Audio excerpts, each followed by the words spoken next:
Star Wars Outlaws is almost here, and I got a ton of extra important info to know before playing about the faction armor sets, special settings you want to use, we got gameplay of an Imperial base in the open world, and way more. Let's start with the wanted system. I of course had to try this during my play session. There are these Imperial watchtowers on Toshara, the first open world planet you can explore. And the Empire obviously doesn't like it when you pull out your gun and aim at them, so they will try and arrest you, which is noted with the icon above their heads. I will tell you what happens if they are successful in a moment, but here I started shooting them, and basically the moment they start calling for reinforcements, you will be wanted. So if you take out a group of stormtroopers in one of these towers without anyone calling for backup, you will not get the wanted status. I now immediately got to wanted level 2, which will cause a shuttle to come in and deploy new stormtroopers. Scout troopers will also arrive on speeders, and it's a ton of fun to take these out as they will lose control or just very quickly blow up.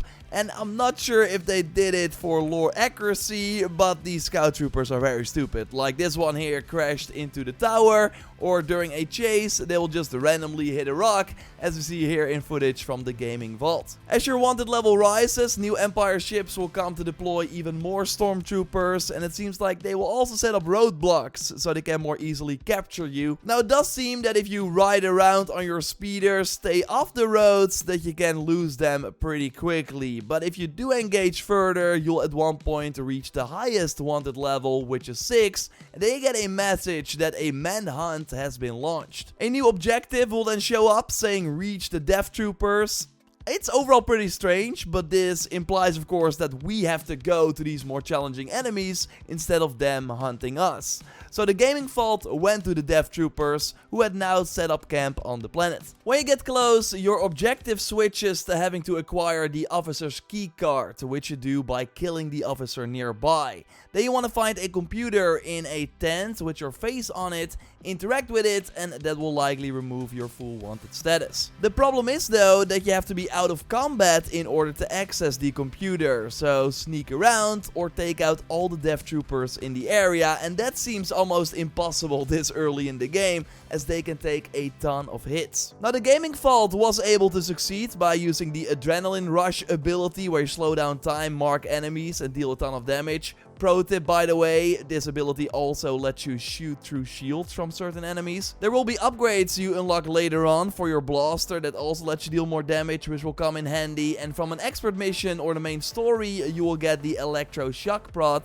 that you can use to instantly nuke these death troopers with a stealth takedown, which seems to be the fastest way to kill them. But yeah, maybe you already saw it, apart from them having a ton of health, the death troopers do not seem like much of a threat. They don't flank you, only throw grenades a bit more often than regular stormtroopers, so you can just hide behind a rock all the time and take them out. Like, I hope there's more to this. We did see the TIE fighters near Planet Service shoot at you in one of the trailers, but maybe that's just part of a main story mission instead of the wanted system. Now what is interesting is that you take the wanted status with you in space. TIE fighters will hunt you down if you fly away, but also in space a manhunt can be launched when you reach wanted level 6. A raider corvette will then come to hunt you down, which will obviously be challenging to take out, but also here I hope there's more to it. But Blitzwinger had this happen to him. In space you can also get rid of your wanted status by interacting with a communication device, but also here you have to be out of combat. So there are multiple ways to get rid of the wanted status. Again, on the ground you can also get arrested by not doing anything when the Empire comes close to you. In my experience though, it was kind of the same as dying. You lose a bit less credits, although that might also be linked to your wanted level, and then you just respawn close by. You can also keep an eye out for these corrupt Imperial officers. We found one on Kajimi. They will also remove your wanted status, but for a price. Now again, we also have footage of infiltrating an Empire outpost, so let's look at that and way more. Of course, a quick reminder, I'm doing a giveaway for the Ultimate Edition of the game. Subscribe to the channel, like the video, and then you can participate via the link in the pinned comment.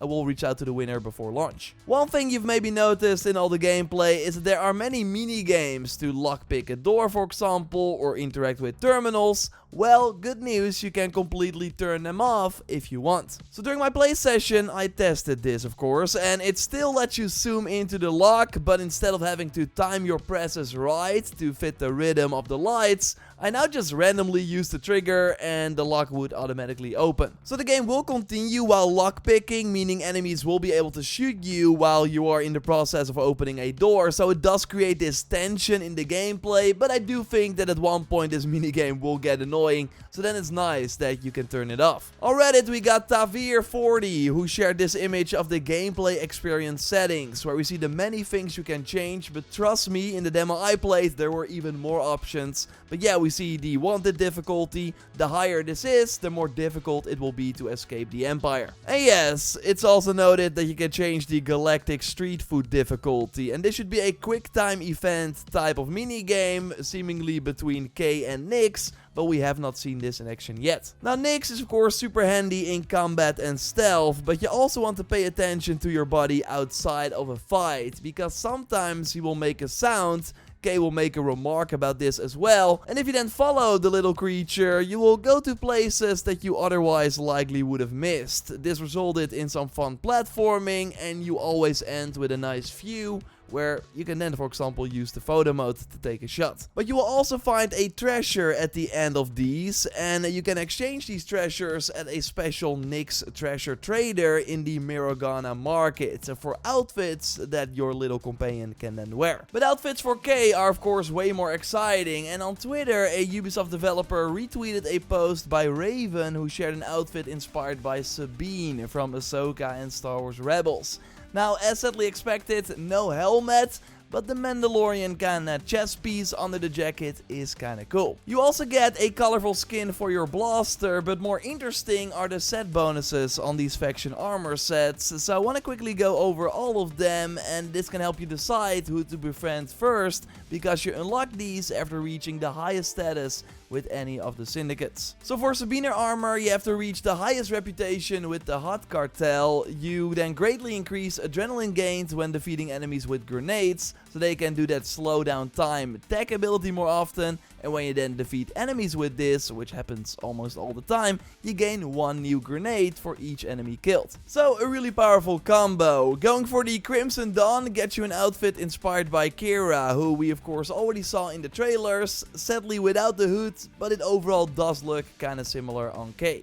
Enemies caught within a smoke bomb now recharge a stun shot, which is quite powerful because the stun shot instantly takes out regular enemies but is on a low cooldown, and then hitting an enemy with a stun shot resets the cooldown of the smoke bomb is the second bonus. The Pike Syndicate outfit is insane, but first, real quick, the Ashiga clan armor set is called Echo Base, probably a nod to the winter jacket Han Solo was wearing when returning to the Echo Base. Although it looks a bit different, I sadly cannot show you how it looks on K. But the perk greatly reduces damage taken at low health, and defeating enemies while at low health with K her blaster triggers super cooling, so you basically don't have to manually reload anymore. But you can also turn that reload off in the settings menu, so it kind of makes the second perk useless. And by the way, for the second perks, you have to currently have a good or better reputation with the faction that the outfit is from, otherwise the second perk will not trigger. So again, this next one is wild. The faction reward for the Pike Syndicate is an ISB officer outfit. Yes, the one that Cal used in Jedi Survivor as well. It looks like this for K2,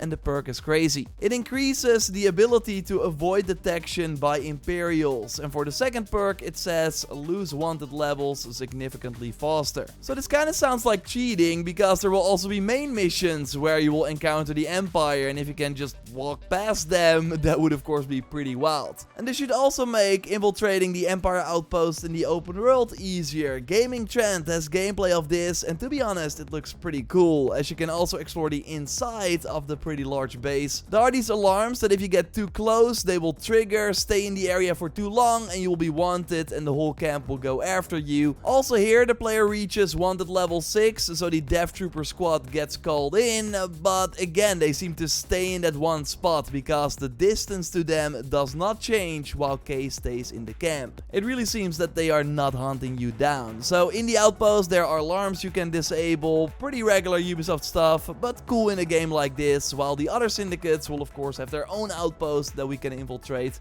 Hopefully they will vary enough. And while we will have different objectives in these outposts, we can never complete them. So they are always repeatable, there will always be enemies in them, and not like in Far Cry where you take it over and then there are no enemies in the outpost anymore. We should not expect an endgame base, by the way, like we had in Avatar, that we could do after getting very high level and finishing the main story. What will happen in Star Wars Outlaws is that after the main campaign, you are back in the open world and can return to every planet and finish like anything you did not do yet, befriend all the factions you did not get a lot of reputation with, so basically do all the side content you might have missed. We will of course do a spoiler-free review and tons of tips and tricks on the game here on the channel, so subscribe to not miss it. A like would be awesome, and check out my previous video with way more Star Wars Outlaws info by clicking on the screen. I will speak to you soon. Goodbye.